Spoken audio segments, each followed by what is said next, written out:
Congolaises, Congolais, bonsoir. Je m'adresse à vous ce soir avec le sens de la mesure, la gravité de l'instant et la responsabilité qu'impose l'histoire. Un pays ne se dirige pas par l'agitation, il se gouverne par la clarté, la constance et la vision. La République démocratique du Congo, notre pays, traverse une phase critique de son parcours national. Ce n'est ni une surprise, ni une fatalité. C'est le résultat d'un épuisement du mode de gouvernance actuel et d'un affaiblissement progressif de l'autorité de l'État. Nous devons regarder la réalité en face, sans passion et sans peur.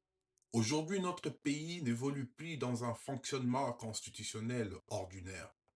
Les institutions existent bel et bien, mais elles ne structurent plus l'action publique.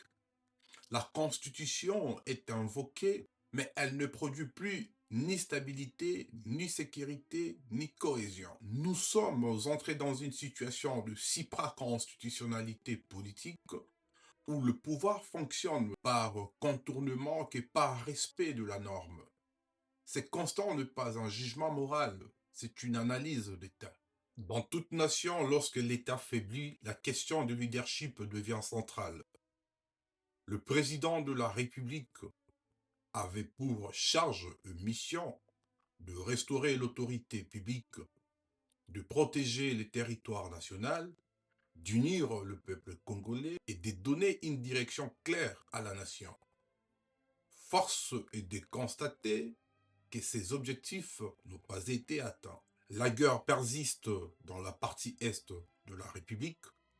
La diplomatie s'est dissipée entre Luanda, Nairobi, Washington, Togo, Doha, Belgique, la France, sans toutefois produire de résultats structurants.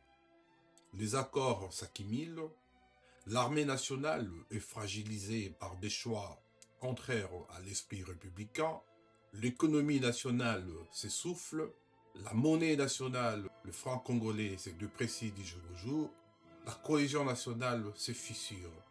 Dans ces conditions, le pouvoir exécutif n'est plus en mesure d'assurer la stabilité et la projection stratégique du pays. Face à cette situation, nous de la 3R tenons à être clairs. Nous ne choisirons ni les dénis institutionnels, ni la fuite en avant constitutionnelle, ni l'aventure violente. La République n'a pas besoin de chaos, il a besoin d'ordre, de méthode et de légitimité. Le dialogue n'est pas un problème en soi, mais il doit être structuré, souverain et orienté vers une solution durable. Un dialogue global, inclusif, adossé à un processus référendaire, constitue aujourd'hui une seule voie sérieuse pour rétablir la légitimité politique et la réforme de l'État congolais. Dans un tel contexte, la responsabilité impose une conclusion lucide. Le maintien du président Félix-Antoine Tshisekedi Tshilombo à la tête de l'État ne permet plus de créer les conditions de la stabilité nationale. Il ne s'agit ici ni de règlement de comptes, ni de contestations personnelles. Il s'agit plutôt d'un principe simple de gouvernance républicaine. Lorsque la présence d'un dirigeant devient un facteur de blocage, la responsabilité d'État commande le retrait. Nous, au niveau de la 3R, nous estimons avec calme et fermeté que le président de la République doit tirer les conséquences politiques de l'impasse actuelle, car il en est l'un des acteurs principaux, et permettre au pays d'entrer dans une nouvelle phase, soit par des élections anticipées, soit par un processus national de refondation, avec ou sans lui. Nous ne parlons pas pour aujourd'hui seulement, nous parlons pour le Congo de demain. Le Congo à l'horizon 2035 doit être un État souverain dans ses décisions, une nation unie dans sa diversité, une économie structurée autour de ses ressources, une armée républicaine forte et professionnelle, une justice indépendante, et non pas caporalisée, clochardisée et aux ordres de l'homme politique. Une jeunesse formée, employée et confiante en elle-même. Des institutions qui survivent aux hommes et non qui dépendent totalement des hommes. Cela exige une rupture méthodique, une refondation profonde et une république pleinement. Les grandes nations ne se sauvent pas par des cris. Elles se sauvent par des décisions impopulaires mais courageuses prises au bon moment. Nous croyons profondément au sein de la 3 heures que notre pays, la République démocratique du Congo, peut se relever. Mais cela suppose et implique de remettre d'abord le peuple congolais au centre de toute action politique.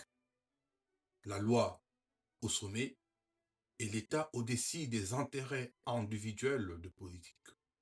Cela implique la République avant les hommes, la souveraineté avant les arrangements politiques et l'avenir avant la peur du changement. C'est dans cet esprit que je m'adresse à vous aujourd'hui. Et c'est dans cet esprit également que je me tiens prêt à assumer les responsabilités de demain. Ainsi donc, nous vous invitons à rejoindre la 3 heures, un mouvement politique de la troisième voie, au-delà des clivages politiques et des différents politiques entre différents camps. Rejoignez-nous, soit par conviction, ou soit par obligation morale. Restez connectés pour notre rendez-vous de ce 31 janvier 2026. Mais veuillez le bonheur au peuple congolais de partout où vous vous trouvez dans le monde. Que Dieu nous garde et que Dieu bénisse la République démocratique du Congo.